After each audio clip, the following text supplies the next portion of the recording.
Hola, sean bienvenidos una vez más a este devocional.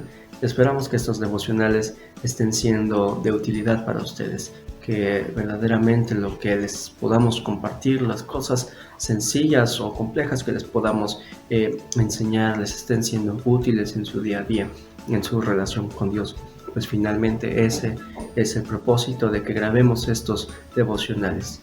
Y esta mañana, bueno, tengo el privilegio de compartir este tiempo nuevamente con ustedes. Para los que apenas se conectan, apenas se enlazan, apenas están conociendo esta dinámica de los devocionales, mi nombre es Magdiel Martínez y soy de la Iglesia Propósito de Dios aquí en la ciudad de Fortín, Veracruz. Y bueno, esta mañana tengo el gusto de compartir, como les había mencionado, este tiempo de devocional. El título que le quise poner a este tiempo de devocional es el siguiente, y es aprendiendo a confiar en los planes de Dios, aprendiendo a confiar en las promesas y las bendiciones de Dios. Y para esto vamos a estar utilizando la cita de Génesis 27, en sus versículos 18 al 30. Dice: Entonces este fue a su padre y dijo: Padre mío. E Isaac respondió: Heme aquí, ¿quién eres, hijo mío? Y Jacob dijo a su padre: Yo soy Esaú tu primogénito, he hecho como me dijiste, levántate ahora y siéntate y come de mi casa, para que me bendigas. Entonces Isaac dijo a su hijo: ¿Cómo es que la hallaste tan pronto, hijo mío?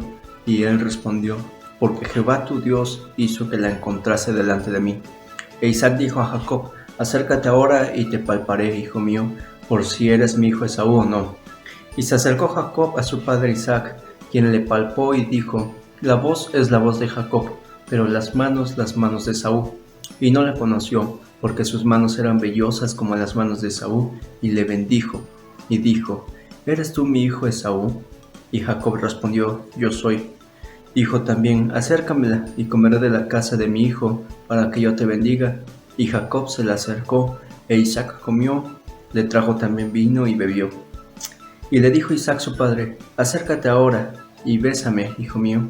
Y Jacob se acercó y le besó.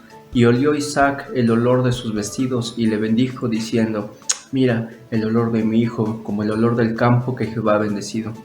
Dios pues te dé del rocío del cielo y de las grosuras de la tierra, y abundancia de trigo y de mosto. Sírvante pueblos y naciones se inclinen a ti. Sé Señor de tus hermanos y se inclinen ante ti los hijos de tu madre. Malditos los que te maldijeren y benditos los que te bendijeren.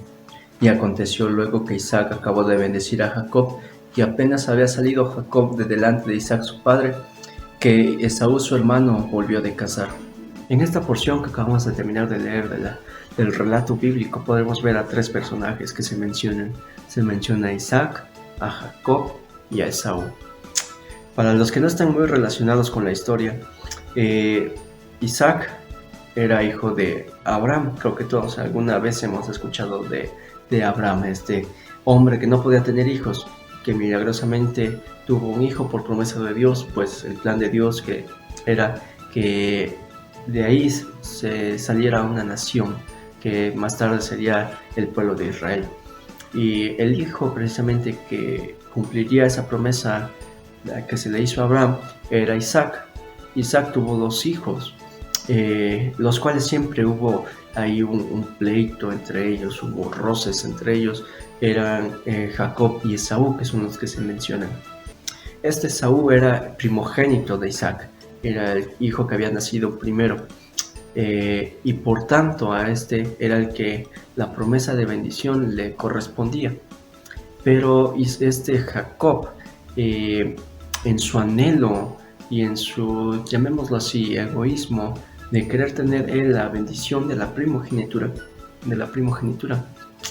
por medio de engaños y aliado con su madre, por medio de engaños logran hacer caer a este Isaac para que él le otorgue la bendición de la primogenitura, ¿sí? Haciéndolo creer, haciéndose pasar más bien este Jacob por Esaú. Pero bueno, debemos recordar que esta historia, bueno, está enlazada, está encadenada con las demás historias, ya sea anteriores o que vendrán más adelante en el relato bíblico. Y queriendo ir un poquito más para atrás, quiero llegar a Abraham también, porque pasó algo similar y ahorita lo voy a hacer notar, y es que Abraham, bueno, era un pagano que vivía en Ur de los Caldeos, pero Dios lo escoge a él para de ahí formar lo que sería el pueblo de Israel. Pero este Abraham no podía tener hijos porque él, digamos que ya era un hombre ya de edad avanzada, y su esposa, porque solo tenía una esposa, no podía tener hijos. Entonces parecía imposible que pudieran tener hijos, pero Dios lo llama de su tierra y lo manda a lo que sería el territorio futuro de Israel, y le da la promesa de un hijo. Sí, pero este Abraham, para empezar, fue un poco lento para cumplir las instrucciones de Dios de irse a la tierra y después de separarse de su familia. Fue un poco lento, pues llevó un proceso de muchos años. Y cuando lo cumplió, después Dios le hace esa promesa de ese hijo.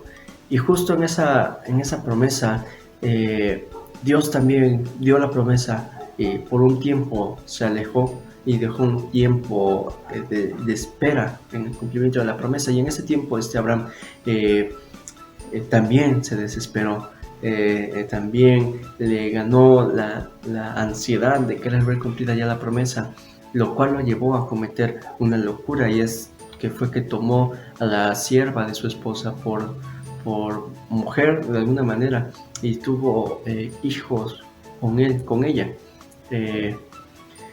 cosa que obviamente no era el plan original de Dios, y Dios se lo hizo saber diciéndole que ese no era el hijo que Dios le iba a dar.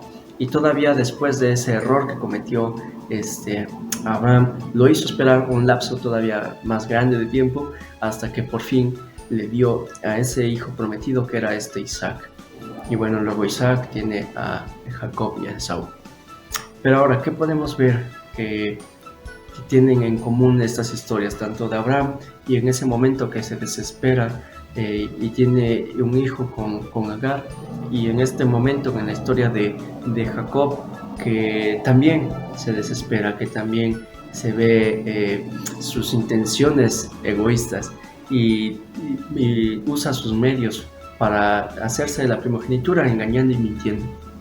Podemos ver precisamente que hay en común que estos hombres se desesperaron, que quisieron tomar en sus manos el control de las promesas, los tiempos de Dios, y buscaron sus propios medios, buscaron sus propias opciones, las fabricaron si fue necesario para ayudar a Dios. Y es algo que muchas veces nosotros hacemos. Hay momentos en los que nosotros, por ejemplo, tenemos alguna estrechez económica, algún problema económico, y Dios ya nos ha dicho que todo lo que nosotros necesitemos, se lo pidamos, ¿sí? Porque Él quiere dárnoslo. Él ya nos dijo que nos lo quiere dar. Pero muchas veces nosotros, por sentir que tenemos el control, por querer sentir que nosotros estamos haciendo algo, nos olvidamos de esas promesas, y lo primero que hacemos es meter las manos, tomar cartas en el asunto. Y muchas veces, en vez de ser algo que ayude, muchas veces termina siendo un estorbo, ¿sí? Muchas veces terminamos cargando con las consecuencias de esos actos por mucho tiempo, por muchos años.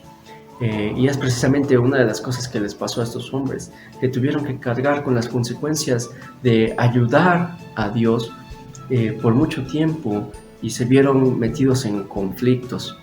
Por eso tenemos que aprender a dejar las cosas y los planes en las manos de Dios.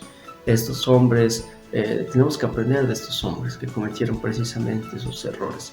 Debemos de aprender que no tenemos el control en la vida, ¿sí?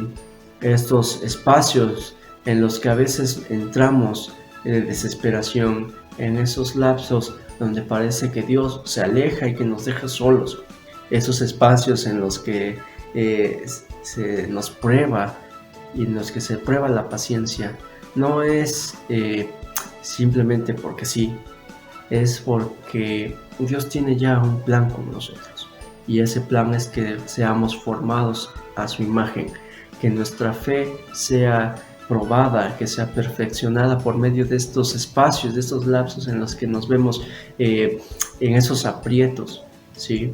En esos momentos es cuando nuestro carácter es formado, es forjado y es llevado a la perfección, a la altura que se nos dice que es la altura de Cristo. Es en esos lapsos en los que no tenemos que desesperar, en esos lapsos son en los que tenemos que recordar, en los que tenemos que recordar las promesas que Dios nos ha dado. Debemos recordar quién es Dios. Sí, sobre todo eso tenemos que recordar el carácter de nuestro Dios.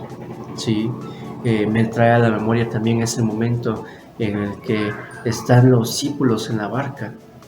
Dios, Jesús, en ese momento está en los evangelios, una ocasión en la que se junta la multitud y Jesús manda a los discípulos por delante en una barca a cruzar el mar, y Él les dice que los alcanza del otro lado y los forza a entrar en la barca y les da la instrucción que los ve del otro lado, que entren a la barca, que entren al mar y que naveguen al otro lado. Y Jesús se va, despide a la multitud, se va a un monte a orar y los deja solos. Y en ese momento en el que los deja solos viene una tormenta en el mar y los agarra a ellos ahí en el mar, ¿sí? Y estos con sus fuerzas estaban remando los discípulos porque Dios les había dicho, no tienen que llegar al otro lado. Jesús les había dicho, tienen que los veo del otro lado. Entonces ellos por sus fuerzas estaban intentando remar a contraviento, estaban intentando llegar al otro lado. Y pasó así toda la noche, se hizo la tarde, llegó la noche, ya estaba amaneciendo cuando Jesús se les aparece en medio del mar, y ellos se asustan en primer lugar, pero bueno, dejando de lado que ellos se asustan, Jesús los lleva a esa confrontación en la que su fe tenía que ser probada, ¿sí? Él los dejó en medio de la mar, en medio de esa tormenta para probar su fe, ¿sí? Y lo primero que ellos hacen, porque no conocían a Jesús, no conocían a Dios, no conocían su carácter, es que venga Jesús en medio del mar, y se asustan, y lo primero que dicen es un fantasma, porque no lo conocían todavía. Pero cuando lo logran reconocer es en el momento en el que Pedro en primer lugar camina sobre las aguas y luego de un momento a otro la tormenta se detiene y aparecen en el otro lado del mar. ¿A qué voy con esto?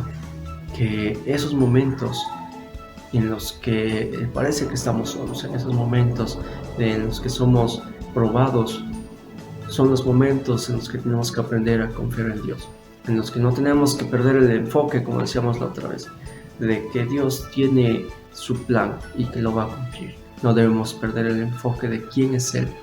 Confiamos en un Dios que es misericordioso. Y con misericordioso quiero que se entienda que Dios no nos paga lo que nos debería pagar, ¿sí? Nosotros somos hombres pecadores aún todavía. Ciertamente estamos en perfeccionamiento y hemos sido redimidos y hechos salvos, pero seguimos afectados por el pecado y seguimos pecando día con día en alguna u otra forma, pero Dios no nos paga eso, ¿sí? Dios al contrario muestra su amor y su gracia, su misericordia lo derrama sobre nosotros. En segundo lugar, confiamos en un Dios que es inmutable. ¿Y qué quiero decir con esto? Que Dios no cambia, que si Él ha dicho que es misericordioso, que es un Dios de amor, que es un Dios fiel, significa que Él es así y que será así, que no le afectan nuestras situaciones, que no le afectan nuestros problemas, que no le impresiona nada de eso, que no cambia por los años, que no cambia ante las situaciones o las crisis mundiales, sino que Dios siempre permanece igual. Ahora, también confiamos en este Dios que es eterno. Eso quiere decir que no tiene un principio, que no tiene un final, que es eterno, que dura para siempre. Entonces, si confiamos en un Dios que es misericordioso, que es inmutable, que es eterno, creo que podemos depositarle nuestra confianza, y es digno de depositarle nuestra confianza. ¿Sí? Debemos dejar de pensar en nosotros, ayudarle a cumplir los planes que Él mismo se ha propuesto y que los va a cumplir. Debemos dejar de crear y de querer crear más bien nuestras propias opciones ante los problemas. Debemos simplemente, cuando vengan las crisis, cuando vengan los momentos difíciles, cuando vengan esas tormentas, esos tiempos en los cuales parece que Dios se aleja, lo que nosotros tenemos que hacer es confiar en Él. Debemos orar y esperar que Él, en primer lugar, forjará nuestro carácter, que nos perfeccionará, y en segundo lugar, que cumplirá su promesa. Sí, y finalmente eso es la reflexión que quería compartir con ustedes, que tenemos que aprender a confiar en Dios, aprender a no meter las manos, ¿sí? No porque nosotros sintamos que las cosas están fuera de control, significa que están fuera del control de Dios. Al contrario, creo que cuando nosotros sentimos que las cosas están fuera de control, es porque Dios está en control. Y me gustaría que a lo largo de este día tuvieran en mente y repasaran precisamente estos tres aspectos, estos tres atributos del carácter de Dios, que es, ya los mencionados, que son la misericordia de Dios, que es la inmutabilidad de Dios y es la eternidad de Dios. Me gustaría que los memorizaran y que en el día lo estuvieran repasando, para que cuando lleguen esos momentos difíciles sea fácil que los traigan a la memoria y que puedan entonces reposar con mayor facilidad en ese Dios en el cual creemos. Ahora, por último, ya para despedirnos, me gustaría hacer una breve oración con ustedes, para que en la cual le pidamos al Señor, le pidamos a Dios que trabaje en nosotros, que nos dé esa fe, que nos dé esa confianza que necesitamos, que nos ayude a poner nuestra esperanza solo en Él, que ya no dependamos de nosotros, que no dependamos de nuestras habilidades, de nuestras capacidades, sino que confiemos plenamente en Él, en su plan y en su soberanía. Señor, te damos gracias en esta mañana que tú nos permites tomar este tiempo de nuestro día para reflexionar en tu palabra. Te pedimos, Señor, que nos ayudes en este día y a lo largo de nuestra vida a confiar en ti, que nos ayudes a poder poner nuestra confianza y nuestra esperanza solo en ti. Sabemos que somos hombres imperfectos, que muchas veces vamos a sentir que las cosas están fuera de nuestro control y vamos a querer tomar cartas en el asunto, que vamos a querer hacer algo al respecto. Pero en ese momento en el cual nosotros sintamos eso, te pedimos que nos ayudes a recordar quién eres tú, Señor. Que nos ayudes a recordar tu carácter, que eres inmutable, Señor, que eres misericordioso, que eres fiel, que eres eterno, Señor, y que nuestro corazón pueda descansar en esas verdades, que pueda descansar en ti, Señor, que pueda descansar en la confianza de que tú tienes todo bajo control y que todos tus planes, todas tus obras siempre son para nuestro bien, Señor, que siempre son para que nuestro carácter y para que nosotros vayamos siendo cada vez formados más a la imagen de tu Hijo, que es nuestro Señor Jesucristo, Señor. Te rogamos ahora que nos ayudes, Señor, que nos ayudes en este día a poner nuestra confianza en ti, que los problemas a los cuales nos podamos enfrentar, Señor, los podamos ver ahora desde esta perspectiva, Señor, que es que tú tienes el control de todos ellos, que nosotros no necesitamos tener el control para que tú cumplas tu propósito y que cumplas tu plan, Señor. Te pedimos todo esto en el nombre de Cristo Jesús, nuestro Señor. Amén.